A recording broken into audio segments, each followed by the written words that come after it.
Hello students. तो इस video में हम इस कार को अब अपग्रेड करने वाले हैं। जैसा कि जब हमने इस कार को बनाना सीखा था तब मैंने आपको बताया था कि धीरे धीरे हम कुछ अलग अलग कॉन्सेप्ट सीखेंगे और उन कॉन्सेप्ट के साथ साथ इस कार को अपग्रेड करते हुए चलेंगे। तो लास्ट चैप्टर में हमने सीखा था कि किस तरीके से एक डीपीडीटी स्विच का यूज करके किसी भी मोटर का डायरेक्शन चेंज किया जा सकता है, मतलब उससे क्लॉकवाइज या फिर एंटी क्लॉकवाइज हम इजीली उसको घुमा सकते हैं। बट जनरली अगर हम बैटरी के साथ उसको कनेक्ट करते हैं और एक सिंपल स्विच के साथ कनेक्ट करते हैं तो हम उसको जस्ट ऑन ऑफ कर सकते हैं और उसका डायरेक्शन फिक्स रहता है, या तो वो क्लॉकवाइज घूमेगा या फिर एंटी क्लॉकवाइज घूमेगा। और अगर हमें डायरेक्शन चेंज करना है तो उसका हमें वायर का जो पोलरिटी है उसको चेंज करना पड़ता था। तो लास्ट चैप्टर में हमने जो कॉन्सेप्ट सीखा था डीपीडीटी स्विच के बारे में, मतलब इस तरह का हमने एक स्विच यूज किया था एंड उससे हमने मोटर का डायरेक्शन चेंज किया था। तो कुछ ये वाला जो सर्किट था हमने बनाया था, इस तरह का सर्किट बनाया था जिससे अगर हम इसको ऊपर की तरफ प्रेस करते थे तो ये एंटी क्लॉकवाइज एंड ये ऐसे क्लॉकवाइज डायरेक्शन में घूम रहा है। तो अब देखो, अगर हमें किसी मोटर का डायरेक्शन अगर हम चेंज कर सकते हैं तो इस कार में जो मोटर लगी हुई है उसका भी अगर हम डायरेक्शन कंट्रोल कर सके तो हम लोग इस कार को किसी भी तरीके से ऑपरेट कर सकते हैं, मतलब इसको फॉरवर्ड बैकवर्ड लेफ्ट राइट हम लोग इसको मूव कर सकते हैं। अब देखो वो किस तरीके से होगा। जैसे मान लो ये जो सारा सेटअप था जो हमने लास्ट टाइम बनाया था, अगर इसी सेटअप को अगर हम इसके साथ इंप्लीमेंट करें, जैसे एक स्विच से इस व्हील को कंट्रोल करें और दूसरे स्विच से इसको कंट्रोल करें, तो हम लोग इजीली इसको चला सकते हैं। फॉर एग्जांपल जैसे मान लो कि दो स्विच है हमारे पास, अगर हम इस कार को आगे की तरफ चलाना चाहते हैं तो हम लोग इसके दोनों बटन एक साथ प्रेस करेंगे तो कार आगे की तरफ चलेगी। अगर हम इसे पीछे की तरफ चलाना चाहते हैं तो दोनों बटन एक साथ प्रेस करेंगे तो कार पीछे की तरफ चलने लग जाएगी, क्योंकि हमें पता है इन बटन को ऊपर और नीचे प्रेस करने से कार का जो मोटर का जो डायरेक्शन है वो चेंज हो जाता है। अब मान लो आपको लेफ्ट मूव करना है, लेफ्ट डायरेक्शन में इधर मूव करना है और राइट डायरेक्शन में इधर मूव करना है, तो क्या होगा। तो देखो, अगर ये व्हील चलता रहे और इस व्हील को रोक दिया जाए, जैसे मान लो ये व्हील रुका हुआ है और ये सिर्फ चलता जा रहा है, तो कार अपने आप लेफ्ट डायरेक्शन में मुड़ जाएगी। और राइट डायरेक्शन में मुड़ना है तो आप इसको रोक दो और इसको चलाते रहो। तो उस केस में हम लोग क्या करेंगे, सिर्फ एक स्विच को दबाएंगे तो राइट साइड में घूम जाएगी और इस वाले स्विच को दबाएंगे तो गाड़ी लेफ्ट साइड में घूम जाएगी। तो इस तरीके से हम लोग इस कार को रिमोट कंट्रोल कार बना सकते हैं। अब देखो, ये जो स्विच था, इस स्विच को रिमोट कंट्रोल कैसे बनाएंगे, तो एक इस तरह का केस आता है।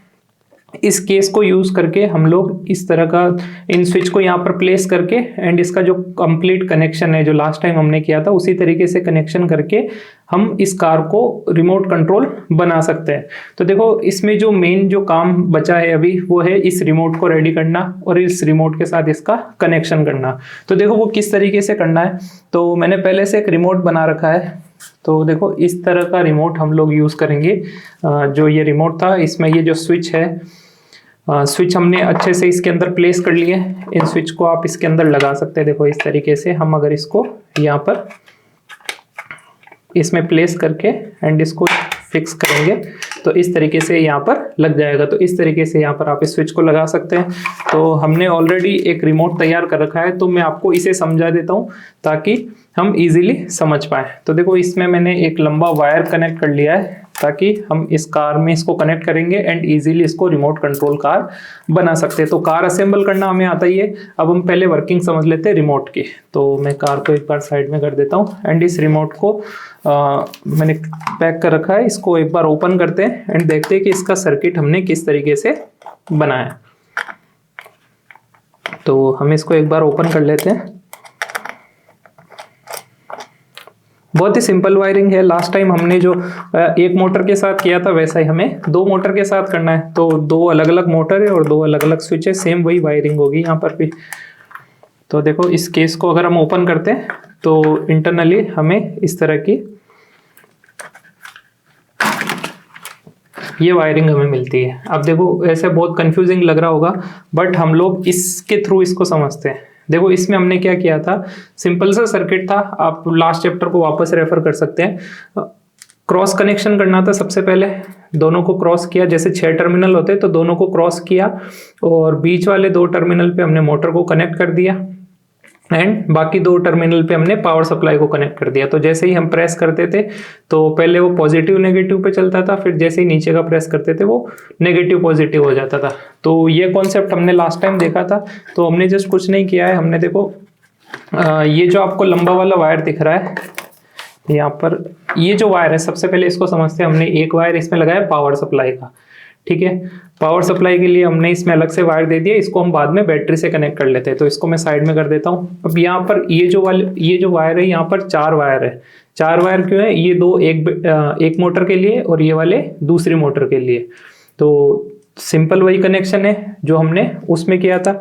इस स्विच के साथ भी ऐसा ही किया है, और पावर सप्लाई जो है दोनों के अंदर हमने कॉमन कर दी। इसमें भी उसको सोल्डरिंग करके लगा दिया और सेम पावर सप्लाई को इसी में भी लगा दिया।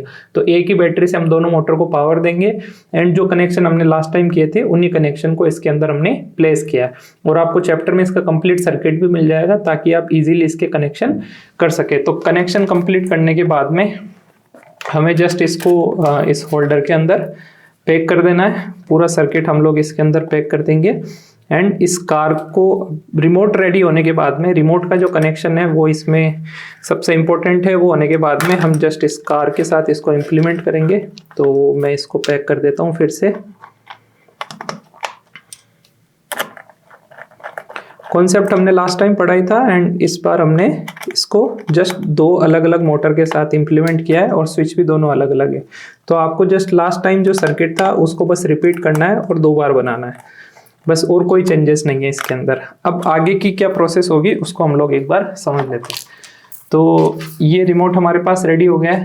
अब इस रिमोट में ये जो पावर सप्लाई का वायर है इसको हम लास्ट में कनेक्ट करेंगे। सबसे पहले हम मोटर को कनेक्ट करके देखते हैं कि किस तरीके से ये कनेक्ट होगा। तो इस वायर के जो लास्ट वाले पॉइंट है उनको मैं निकाल लेता हूँ। तो ये देखो, लास्ट में हमारे पास 2 मोटर के लिए 2 अलग अलग पॉइंट है। अब हम लोग हमारी कार लेंगे और इस कार के अंदर अब इनको हम मोटर को दोनों अलग अलग पावर रेल में लगा देंगे, ठीक है। इस तरीके से मैंने दोनों को अलग अलग कनेक्शन में लगा दिया है, क्योंकि इनको हम लोग अलग अलग कंट्रोल करेंगे। अब देखो, सबसे पहले हम क्या करेंगे, आप रैंडमली कैसे भी इसके वायर लगा दो। जैसे एक मोटर के इधर लगा दिए, बस आपको ये ध्यान रखना है कि ये दोनों वायर सेम ही मोटर में कनेक्ट होने चाहिए। मैंने पहले से इनको अलग कर रखा था तो इसलिए मेरे को पता है। बस आपको एक मोटर के वायर एक ही साइड में होने चाहिए। मतलब ये रेड और ब्लैक एक ही मोटर के हैं और ये रेड और ब्लैक एक ही मोटर के हैं। ऐसा नहीं है कि एक सेम मोटर का एक वायर इधर चला जाए एक इधर चला जाए, ऐसा नहीं करना है आपको, ठीक है। तो अब मैंने इनको यहाँ कनेक्ट कर दिया है। अभी मुझे नहीं पता कि इसमें कौन सा पॉजिटिव है कौन सा नेगेटिव है, ये फॉरवर्ड चलेगा या बैकवर्ड चलेगा, किस तरीके से चलेगा, ये मुझे बिल्कुल अभी आइडिया नहीं है। तो अब एक बार मैं इसको यहाँ पर प्लेस कर लेता हूँ। एंड ये जो हमारा वायर था इसके साथ में मैं इस बैटरी को कनेक्ट कर लेता हूँ, ठीक है। तो बैटरी का कनेक्शन हम एक बार कर लेते हैं इसमें। सिंपली एक बार मैं इसको ऐसे ही कनेक्शन कर रहा हूँ, आप इसको कनेक्शन करके और इसको अच्छे से टैपिंग कर लें।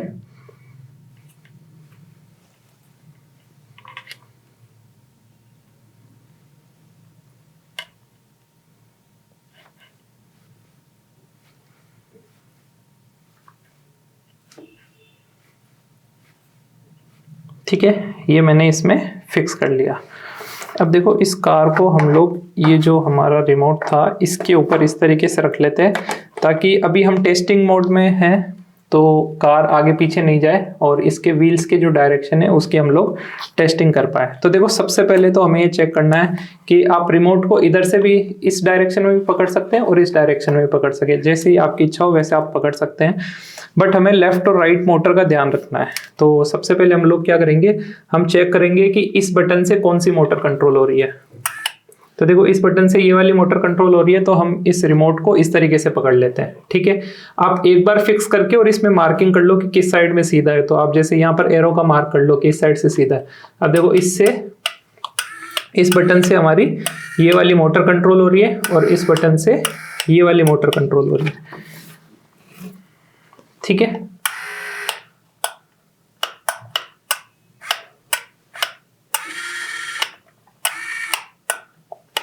इसमें ये जो फॉरवर्ड काम कर रहा है और इसका रिवर्स काम नहीं कर रहा, तो एक बार हम लोग इसमें चेक कर लेंगे क्या इशू है।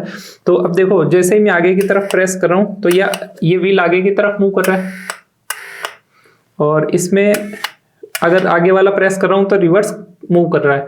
तो इस सिचुएशन में हम लोग क्या करेंगे, इसकी जो वायरिंग है इसको जस्ट हम यहाँ से रिवर्स कर देंगे।